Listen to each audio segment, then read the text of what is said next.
নমস্কার। আমি তন্ময় চক্রবর্তী রামসাইড ক্রপ সায়েন্স প্রাইভেট লিমিটেড নগাঁওয়ের সেলস অফিসার দায়িত্বে আছি। আজ থেকে ঠিক 5 দিন আগে আমরা এই যে দাদার ক্ষেত, এটা যে দেখছেন, এটা মানে চারা গাছ আছে ধানের গাছ। তো এইখানে আমরা ঠিক 5 দিন আগে এই যে আমাদের নতুন রামসাইডসের ইউরিয়া ভেষগ্রো ডেমো করেছিলাম 2.5 ml প্রতি লিটার জলে গুলে।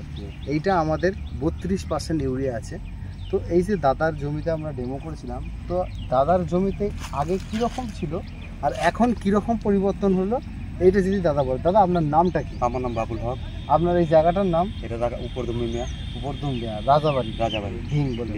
আচ্ছা দাদা, এর আগে এই যে আপনি যে চারা ফেলিয়েছেন ধান গাছে, তো এই যে আমি যে ইউরিয়া রামসাইডের ইউরিয়া আপনাকে বলে গেছিলাম, এই ইউরিয়া যে আপনাকে ডেমো করেছিলাম, তো ডেমো করার আগে, আজকে ডেমো করার 5 দিন হয়েছে। ডেমো করার আগে কীরকম ছিল আপনার এই এটা? অল্প ছোটো আছে না, এটা মারার পরে অল্প ডাঙর হয়েছে।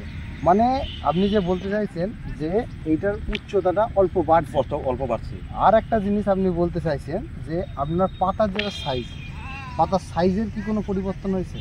মানে পাতার এই যে সাইজটা, এটা কি অল্প মোটা হয়েছে নাকি? অল্প মোটা হয়েছে, অল্প আর লম্বা হয়েছে। তো এইখানে আমরা একটা পরীক্ষা করছি। আপনার এইটা যেটা ছিল, এইটা আপনি যেদিন ডেমো করি সেদিন ছিল এইটা। তার পরবর্তীকালে আজকের দিনে আপনার এতটা লম্বায় বাড়ছে, অল্প বাড়ছে লম্বাটা। ঠিক আছে।